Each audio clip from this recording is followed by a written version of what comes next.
Hi, y'all. Welcome back to the This Is Us AfterBuzz show. This is Season 1, Episode 2, called The Big Three. We are going to take a blast to the past and see how it all got started, and we learn a little bit more about each character and why they are the way they are now. And don't forget the big twist at the end, so stay tuned. You're tuning into the destination for TV superfan discussion, AfterBuzz TV. And now, let the buzz begin. Gotta give it a little something.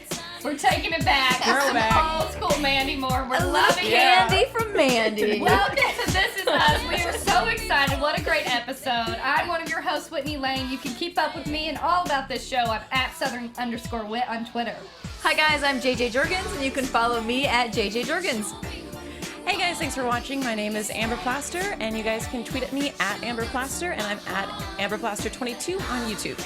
Hey everybody, my name is Shannon, and you can follow me on Twitter at Miss Airy Baby.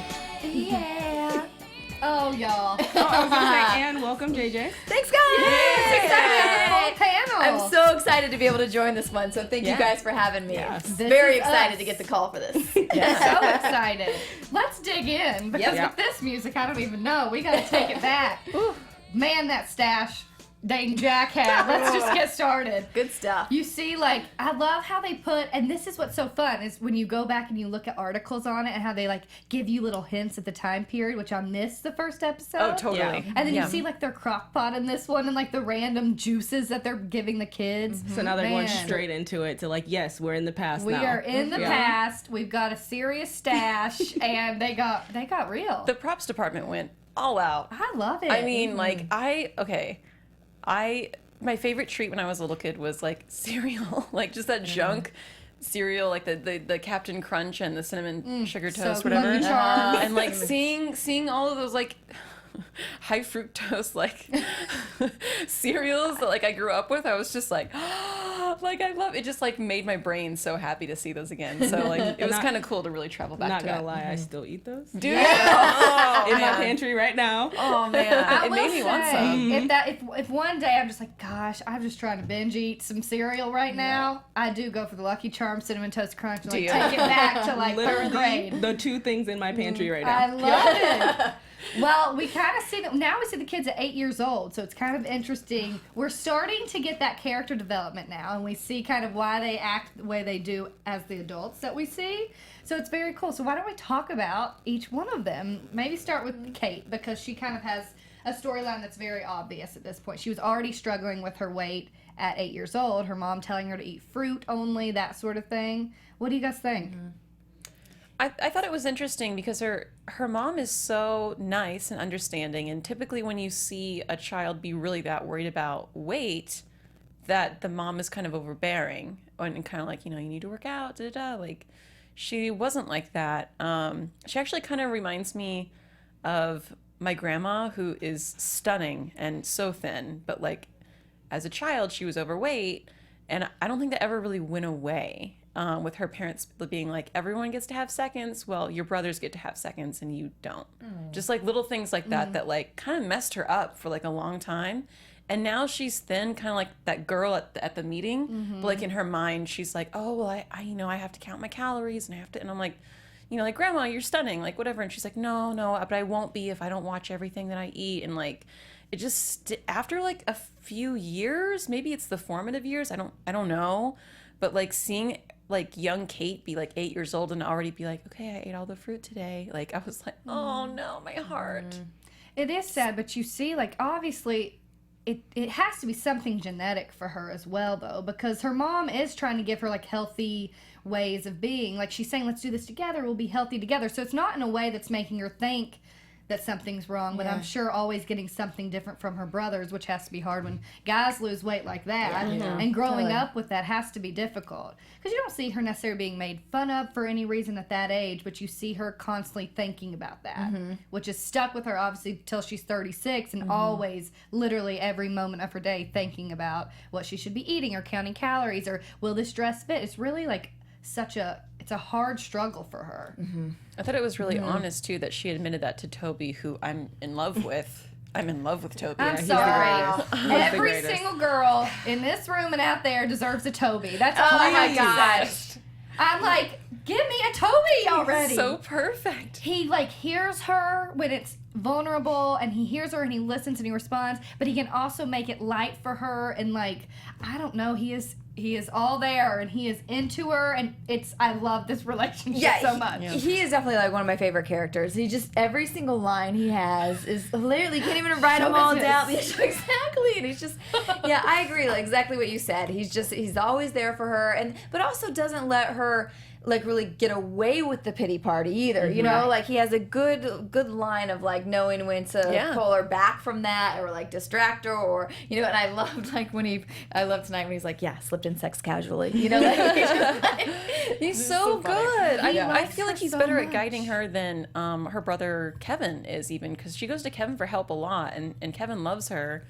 But he's like, what do you want me to say? Like, I don't really know how to help you. Kevin's into his own stuff. But I think it's an understanding level. Toby understands in a different way than Kevin does. But I also wonder how long Toby has been going to that therapy group. Like, where did his confidence come from? Has it always been there, or did he develop it, and so now he's trying to help Kate get there? So I know he's not one of the kids, but I would be interested to see his story. Flashback kind of. It is such a different way of looking at it, though. It obviously doesn't consume him as it does her.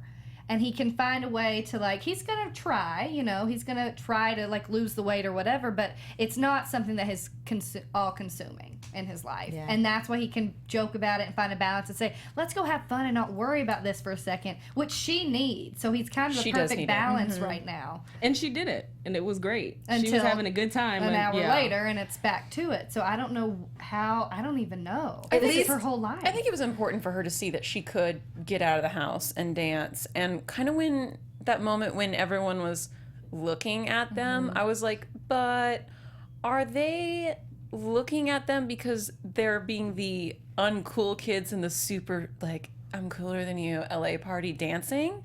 Because to me, that's what I would have thought if I was dancing. But because she's sensitive about her weight, she's like, oh, they're laughing at me because I'm a fat girl dancing. And I'm like, I couldn't tell in that moment if it was like in her head, or if people were just being really mean to her. Right, and I think that's the point. Yeah, I was going to say, I would say that second guy that was kind of smiling, I think he was just happy for them enjoying themselves. I don't think he was laughing. That first girl was laughing, and again, that could have been about something completely separate from Well, don't Kate. You think that's life, I think, though? We all read into what everybody else may think of us when actually that could have not even crossed their mind, and it's us being paranoid. Right. Which obviously she's dealt with since she was 8 years old, worrying about people thinking she's overweight or whatever it is.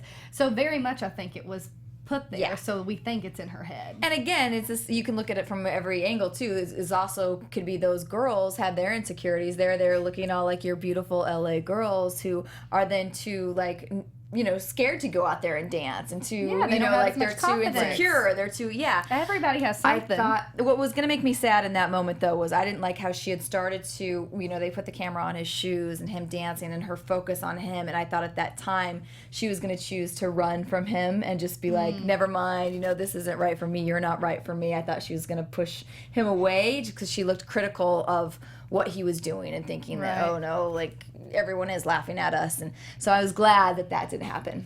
The one thing I worry about, and maybe it's some sort of a prediction, is just that she's going to rely on him so much for kind of bringing the opposite thought process to everything, to where it's going to get to the point where it's going to be a little too hard on him. If this is all that she harps on, which is very hard to do, which is good that they're going to this meeting. At some point, this happy-go-lucky guy who is confident in who he is and confident in how much he likes her, that's going to be hard.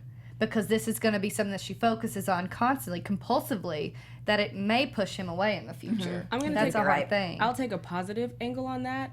Sometimes when you're around such positivity, that works its way into your subconscious. So it could also be where one day she's going to wake up and look at herself in the mirror and see herself in a different light, not realizing that she's actually taken the positivity, the confidence, his love. Into herself. So So that'd be interesting to see which way it'll go. Their relationship's exciting to see. Yeah, it is. We can throw in a small tidbit since we're talking about the meetings, is that the skinny girl in the meeting is actually Dan Fogelman's wife. Isn't that interesting? Yeah. So, Hey. Something you learn? So what did you think about her outburst in the meeting? I think sometimes you can just Isn't that just like what rubs you everybody the else wrong is way. thinking though? Like, isn't sometimes you know everybody has those thoughts. Like, really, girl, you gonna go throw $10 worth of Wendy's away? She's so proud of it, but she's trying to be realistic about it. You're really gonna do that, or you step on a scale and you don't see that you weigh 105. Yeah. Like, I see what it's the frustrations that build, and obviously not directed at these people specifically, but it's her own. And too, didn't she have Kevin's invite to that party in her mind, her like playing over? mind. She's like, what am I gonna wear? How am I gonna look? You know, so it's that, and then you hear somebody else complaining, about throwing Wendy's out the window, and she's like, oh God, really? Yeah. You don't have to go and stand in a room full of like skinny minis and feel subconscious. Well, let's be honest. Hollywood, it ain't easy for anybody most of the time. Everybody's going to have some sort of struggle. Guess what? We're all fat in Hollywood. Yeah. None of us here can ever lose enough weight to be skinny enough to be in Hollywood, because that is like, there's just like, if you meet a movie star, they're skeletal. And they're like, I'm just trying to lose 5 pounds. I'm just trying, and I'm like, because it's just the business. It doesn't mean it's fair. But like, she knows she's going into that, and she's like, I'm not only going to be around normal people, I'm going to be around abnormally thin, fit, probably judgmental people. It's Equinox at a Hollywood party. Yeah. Oh, how scary. But that's what's so great about this show is look at all the diverse types of people we're getting on this and how raw and real it is for anybody like us who can relate to something. Everybody has some sort of insecurity, and the show kind of pulls that out. Yeah. So Kevin especially, we see a little bit more of his insecurity from when he was an 8-year-old boy and couldn't really stand up for his brother to where he is now, and can he really stand up for himself. So let's talk about Kevin. He's one cutie, though, isn't he? I do think Kevin's a cute. He's a stud. Go, Kevin. And cute as a little kid, too. Little Kevin's cute. Kevin has You not... don't like Kevin. Listen, Kevin has not earned it for me yet. I really, really still think that he's terribly cringy as a character. I love the actor. He does a great job playing a terrible person. I think that the best part about Kevin is that he has a love for his sister, which is very sweet and honest and real.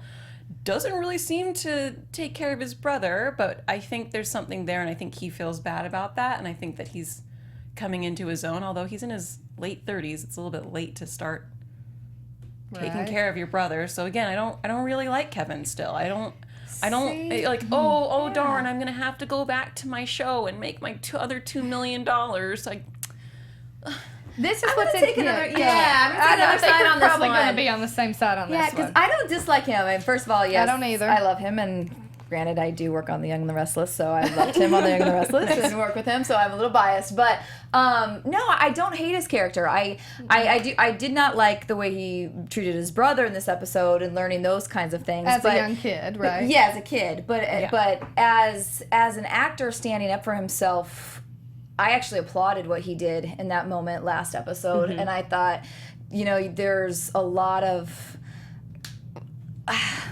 bad choices made in Hollywood, and people make you do stuff that that isn't artistic and isn't your creative vision. And I feel like he finally to ruin your career, one person. Right. And I feel like, he had that moment where he did that amazing scene with Alan Thicke, and that was where he actually felt like, yes, this is what I busted my ass to be doing, and this is what I want it to feel like.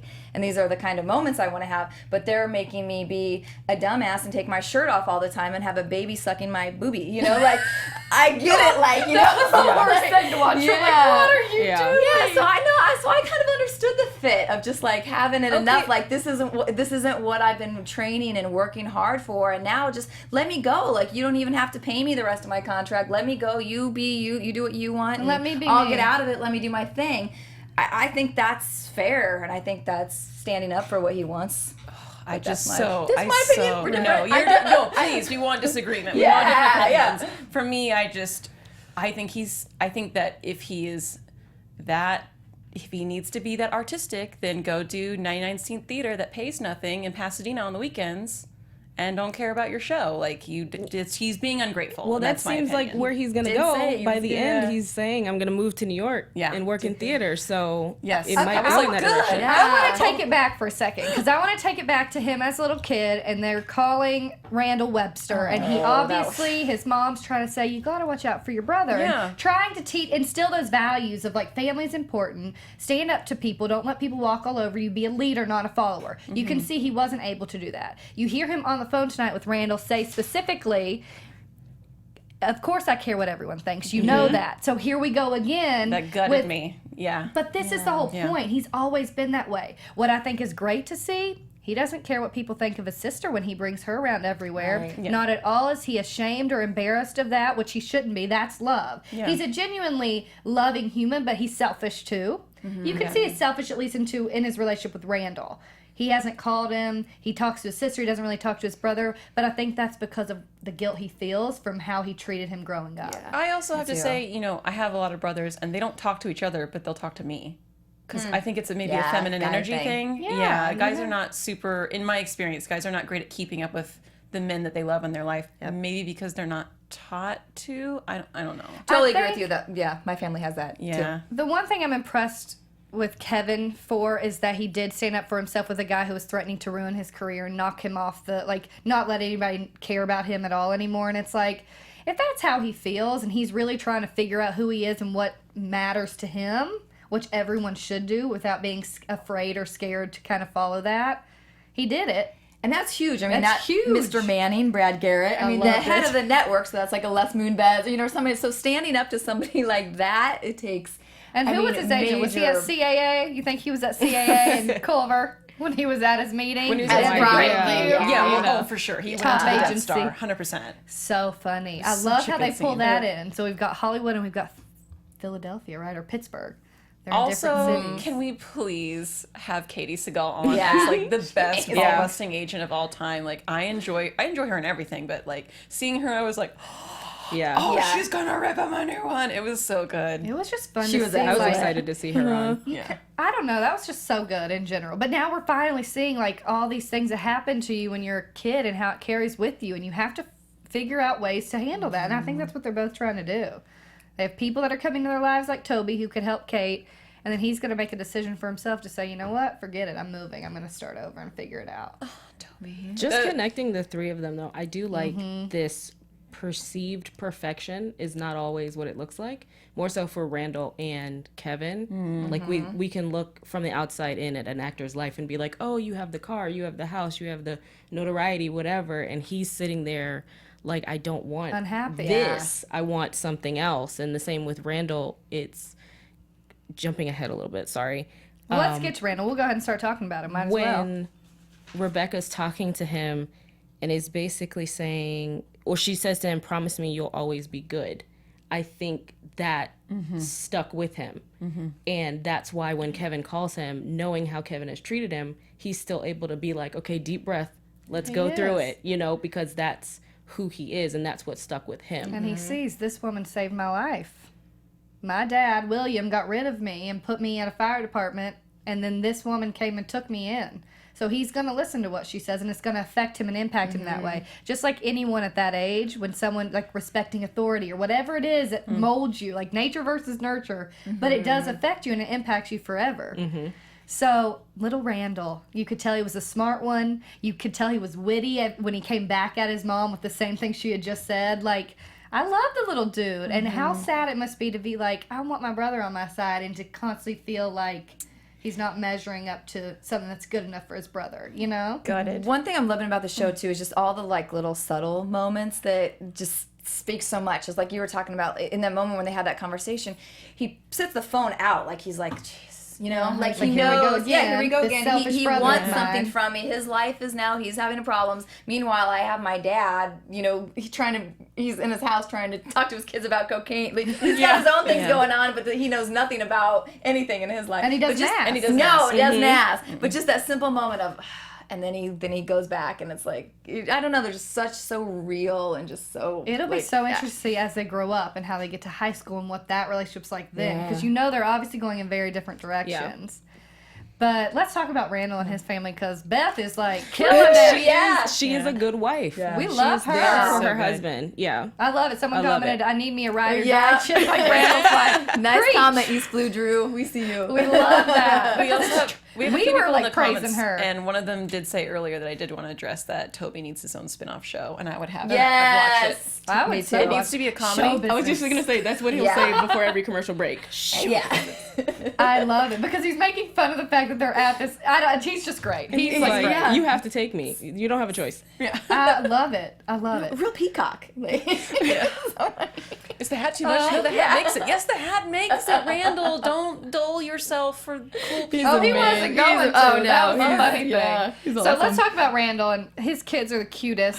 And you see Yes. William really kind of wanting to be a part of this. Beth being skeptical, as I think any good wife would be, because this is your husband's, like, this is where he's hurt. This is where he got hurt in his life. So, of course, you're going to be protective of him. And Randall, that's a whole another thing about him. He's so giving. So even when Kevin's calling him selfish, or when his dad's asking for money, not a thought about not, like, handing it over. Not a thought that he could be going and buying He's the drugs. caretaker. Yeah. Right. Yeah. He is literally a stand-up, solid dude. A lot to do with Jack and Rebecca raising him, too, I think. But I don't know. That poor guy, I mean, he's a partner at his law firm. You see him working out at all. Like, he's really always trying to be perfect. What a hard thing to do in Keep life. together. Yeah. And thank goodness for Beth, who can kind of bring him back to real life sometimes. They're a good balance as well. And kind of going back to what I was saying last week about him growing up being different from the rest of his family, I think there was an added pressure of, I have to be perfect because everybody knows I'm not biologically their son. So constantly overcompensating is what I wrote down. He's always overcompensating to, like, be the best he can be. It's a hard thing to do your whole life. Yep. Yeah. And he's still opening up his heart to his dad, too, which I think is kind of an amazing thing. I think he feels, in a way, not wanted everywhere he goes. He's got to prove himself over and over again to his dad, and to his family, and to his wife, and, like, just, like, he's trying to be perfect, like Rebecca was trying to be perfect mom. We saw earlier in the episode, and it wasn't working with Jack. I don't know. I think some of the people in the chat mentioned that each insecurity of the child is because of Rebecca, but I would also say it has a lot to do with Jack having a drinking problem and not really being around for bedtime every night. I think those things are starting to filter in to their insecurity, maybe. Which we'll see a lot more, I The think, kids are as we eating see more. the relationship. I don't know. How is each kid going to act out It'll be interesting. going into middle school and stuff? Well, It's gonna we be heard different. a little bit about Kate and her eyeliner phase. Yeah. That was a little, Horror that was a eyeliner little thing. sneak peek of teenage years, I guess. Mom and Dad didn't raise whores. Well, That's a good line there, Randall. But Beth really sitting down with William to say, hey, I have some tough questions. You need to answer me because you're coming into not only my husband's life, but my daughter's life. And you're talking about cocaine. And she's 6 years old. At the breakfast so table. Let's get real. So I love interesting. how they were waiting there. They were like, that's enough. Yeah. Yeah. That's cute. I love that. And I also love that Randall comes in right at the right time before someone gets really hurt by something. Right. By Beth saying, no, I want you to leave. He came in right before. And then she realizes her mistake and calls herself out. Yeah. Which I thought was great, That was too. Yeah. so sweet. Well, and I love also that he wasn't going and doing drugs. I love the fact that he a has cat. cat named Clooney. My dog's named Clooney. Woo! Love him already. But I like that the trailer did a good job of teasing us on that because we were like, oh no, please don't, go down Or that is he not route, or sick and is he lying? Yeah. So I liked the way this was good. This was good. But they also show you, though. No, I actually don't. I do think he's sick, but I do think Is he that. sick though? I actually believe it, and I think this is the way the show shows you, like, what love can do and what family can do, and how they, when it comes together, it can really, like, give something to somebody who may be losing it all. Like, no matter what, if he dies in a month, he's going to feel somewhat more fulfilled than he did when he didn't know these people. And I think it's giving him something to live for. And When he you're kind going of said through that, like, yeah. I'm finally excited to, have I don't feel as bad as I was. and it's cute to see him interact with the fan, like giving the girl, giving the asthma. Who's the monster like, outside? Yeah, He was being it's cute like- with the girls, yeah. even though it was Beth. Yeah. But I know, I think it's a really, it's just such a raw, like, real show that I don't even know. It, like, gets me so I hardcore. know. Like, at my core, I'm just like, oh! And to It go does. off of what you're saying, Amber, I think he is sick because sometimes I feel once you get to a certain point in your life, you have no need to lie. And so if he is at the point where any day he could be gone, why would he leave this family that he's just getting acquainted with? Yeah, especially With because Randall came falsehood. into his life. It wasn't like he reached out looking for Randall, and is wanting trying money to- or wanting something like that. Randall came to him. Yeah. There's something the dad is withholding or amplifying that doesn't need to be amplified to get pity. Like there's some either he's sick but he's not that sick, or he has a cat but doesn't really have asthma. Like there's well, I think you're saying he couldn't bring the cat because the child had asthma, so he wasn't going to ask that knowing that. There's something. Well, I think maybe we is. just don't know what his real mom was like, and maybe that's something that we don't know the full story. Maybe his dad wasn't as horrible of a guy, and he's not trying. I don't know. There's so many things that it could be. No, I like him. I feel like there's something else to that man's story that like we're gonna find out a few episodes from now, and I'm sure we will. I don't know what it is, so I don't want to say, but like I'm picking up on something weird with that character. I do feel something too, but I'll save that. Yeah. I'll save that for predictions. Okay. Well, I guess we should talk about Jack and Rebecca and kind of what's going on there, because we see them kind of at this beginning stage of like they're raising kids now. How different it was when they were just so in love and she was dancing with a cupcake and he was half naked, and it's like now they're dealing with a lot. She's raising 3 kids. He's going off to work. Their relationship isn't just about them, and you can see it's really taking a toll on both of them. That's so interesting. Someone in the chat said, "Do you think that that the Randall became more like the mom, and that the other 2 triplets, if you will, became like Jack, the dad?" And at first I was like, "No, because they're not out drinking every night." But actually, Kate and Kevin are actually much more concerned with themselves and maybe not medicating, but kind of escaping in a way. Whereas Randall's like, "Got to do the right thing." Da, da, da, da, da, da, da. I don't know. I think they all just have different aspects of them. I don't know. We don't know a lot about the story yet. I don't think we can say Jack he's a complete alcoholic at this point. Yeah. Like, we've seen him once go out and drink, and now he's saying he's going to stop. So I don't think that I can necessarily judge him yet until we see if that continues. What I wonder is, and I don't know how they're going to do the flashbacks on the show, but I wonder if we're going to see what got Jack to the point that he started going out to the bar after work. I mean, probably in those times it was kind of what you did after work. You just went to the bar, but having what did Miguel say? 2 drinks by 5:03, might be 3 in by 5:05. I would be interested in seeing how he got to that point. I think we can kind of infer a little bit though, right? It's just the stress. And he's not getting that one-on-one time, and he's going home to 3 kids that it's not like he's never off. He's going to work and then he's coming home and working more. And sometimes for people in general, I think that's a lot to handle. Yeah, I agree, and I think that's I'm not gonna say normal, but I think like everybody when when the wife is home and the dad's he's never the off. guys go and have she's a couple never of, off.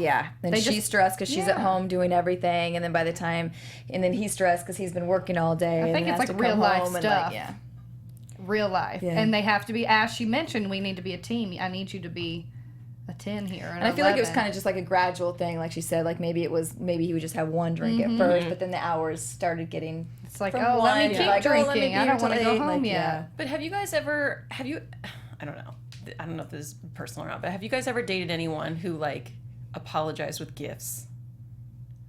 No. Like, I have. Well, heck. Hold on. They show up and they're like, "Hey, baby, I got you something." And I'm like, because it's going to be bad. You're like, "Oh, what'd you do? Like, what is it now?" And it's that moment when he kind of came home and he was like super tipsy. And he was like, "Hey, I've been shopping for you and thinking about you." And she's like, "You were out drunk and I've been waiting for you, and then I've been scared because it's 1980 something and I don't have a cell phone, so no, you haven't been thinking of me." And then he's like, "I got you something," and I just felt a pit in my stomach because I was just like, I've been there, and you're like, cool, so now I have to act excited that you got me something, and we're not going to talk about how you're treating me right now. Oh, that's cool. But then they fought about it, and they ended up working out, which I thought was really beautiful. But I just thought it was so well written that she was kind of like for a minute she was just like, okay. Right, and which he realized too. I don't know, I have to give him a little bit of the benefit of the doubt because it was a thoughtful gift, number one. I think he did it after he heard Miguel speaking about how amazing his wife is, and he realizes that's the case. Maybe they have grown apart a little bit because of all the stuff they're dealing with. No, he gets he shouldn't have done it. He gets she was upset about that. He slept outside the dang bedroom with his dog. Like, he loves this woman, and he got her something that it meant something. It wasn't like, here's a necklace. Like, flowers on the side of the street or something. I just think, they're trying. They're both trying. And, I agree. Yeah. That's why I have to, support him a little bit and see where this goes. I just, love them. Yeah. Can we talk about, I want to just, how amazing Mandy Moore was in that monologue, though. That was... awesome. I thought she handled it really well, and that was a great moment. It did come off as real because Yeah. it looked like she was actually thinking of the words as she was saying them. Like, how can I say this so you'll get it, but not so that I'm coming off strong, but I'm not coming off as like a bitch, basically. Right. Yeah. And you knew the speech was kind of coming, but I felt like it did feel genuine and. Okay, who wants to talk about the twist because it makes me cringe? Oh, You okay. should because you called that. I'll start because I called it. Because, okay, listen, we lingered on helpful Miguel. Get out. Who's real helpful. Yeah. He is real helpful to Jack, and he's like, your wife, you know, I'm not going to tell you to treat her better, but please treat her better because if you don't treat her better, someone will. Basically, That's exactly what it is. Yeah. And he's like, someone will. Yeah. I was like, you are real thirsty. And you know what? When he came home, because I didn't realize how bad Jack and Rebecca's relationship was. So when he came home and was tipsy, I was like, nope, she's gonna be fucking Miguel, 100%. I knew that was, but I didn't realize at the end that they were gonna be married. Like I was like, no, I thought it was gonna be a fling. It was so upsetting. I think I was like Yeah. yelling. I was like, is this a joke? It made me so mad that I can only hope that something drastic had to happen to Jack. Are we gonna do that in predictions? Or Yeah, we can, but this I was know. interesting. Renji 90998. Let's hope. Oh wait, no, wait. Jazz, but the gift is meaningful. She was wearing it at the end in present day. So when she came with Miguel, I didn't notice that. Did you guys? Yeah, I saw So it. she was wearing it when she showed up with Miguel. So I that think- probably leads It into implies some of something yours. different, Predictions, which I if was you will. already hoping Yep. because I was like, this pisses me off. Oh no! We can do it. We Into can do it. it. Yeah. Okay, go. Who wants to go? You guys have the Yeah, I'll let I you. think- theories on the twist. I think he has to die. Oh yeah, He has to die, and as you see a lot, you know, in a lot of TV shows or in real life, like people you're comfortable with. I'm sure Miguel was a helping hand and a shoulder to cry on that eventually it built to that. But I think something like that had to happen. Their love is just so like what everybody should want and aspire to have. Even they go through the ups and downs, but they come back together. Like something drastic has to happen to him. I see a car crash. I just see a car How crash. old? She looked about how old. Well, if he's 36, she'd be about what? 60? 60? Yeah. Well, she looked real good for 60. Yeah, they try to age her up. I'm like, she Yeah. looks. She looks too good. Yeah. Okay. At first, I wanted to say before this thing about the necklace. Yeah, which I didn't realize. I was gonna say that maybe he did stop drinking for a while, but then somewhere later, like in the kids' teenage years, or when things maybe got tough when they again, left and- that maybe he started drinking again, or just had a one night where he got drunk and then had a car accident where he was drunk yeah. driving. Oh, I would but I don't know if she'd be wearing that at that. I don't think so. I think maybe it was. I'm still gonna go car crash, but I think it wasn't his fault. Okay, go. Bouncing off of that just really quickly, the reason I don't think it was anything bad is because they still speak, in the pilot, they spoke highly of their father. So I don't think Correct. if anything had gone wrong in the marriage, they would be like, unless them being apart made them individually better. This is gonna be a it's gonna be like a devastating loss, and in a way where we're all like, oh my falling. gosh, Yeah. why would they be torn apart like this? It's like The Notebook. Yeah, And yeah. This Is Us. Like you don't want them to die. We're gonna be crying. They And it's gonna literally be another- because. And you hear him say, "Hey, Mom," not "Hey, Dad." Of course, I'm like, "Oh, what about Dad?" And then it's, "Dang, Miguel! I don't even want to see Miguel." Yeah, we are. I can't help it. I know. I'm sure he's a nice dude, and I'm sure he comes in there and like really helps her Miguel. out. I don't like it because I I don't like like them it together. either. That's the problem. I never liked that person looming over a marriage, you know? Yeah. Like, I just, and that, yeah, Well, we just don't never- know. I mean, I thought for sure that Rebecca, like at the end, was going to be like, "I'm sleeping with someone else." Like I thought she was going to be like, "And I'm cheating on you," but she didn't. And I was like, "Oh, maybe." Which made me think into predictions that Jack passes away. Something happens to him. She still wears the necklace because it's like a token from her first marriage, first and then love. they take a minute, they take a beat. Miguel is there to pick up I the agree. pieces. I think that's what happens. I don't think Miguel does anything. I don't know. Maybe we don't know. I don't think I so don't either, and think I don't so. think she would, and I I don't don't think either. Jack would. Yeah. I think they're like, it's too good of a love, and you see him going through the ups and downs. Like, that would be like I would be like not watching the show anymore if it had to be something that horrible. And they refer to him as grandma and grandpa, which means they've been together for a long time. You think, I guess if she's the oldest is 8 and then 6. If that was my stepdad, I'd be like, oh, your grandma's here, your grandma and Bob are here. But like if I had grown up with, Bob being my stepdad, it would be mom and dad then. Like that's a long time. Oh, yeah, now, I agree. Maybe like 10 years. Who is the mom and dad that Randall was talking about then? When he said mom and dad, Rebecca and Miguel. Interesting. Yeah, because remember he's like, oh, I'll go up. His birth father's like, oh, I'll go upstairs, and he's like, oh, my mom and dad. No. I meant when Randall was talking to Kevin when he said mom and dad didn't raise no He's whores. talking about the other I think he was dad. talking about Jack. Yeah. Okay, he was talking about Jack because we saw the flashback to me, you, we three. That thing. Yeah. Yeah. Ooh. I know sometimes it gets hard to keep it all together. I was gonna say my only, not going into that prediction, but about William is that I think he does something else when he leaves on the bus. I think he goes and he helps people, or he goes and he does something that keeps him away for so long. Kat, yes, maybe. Maybe, yeah. But I think he's doing something else to help people that may have been like him.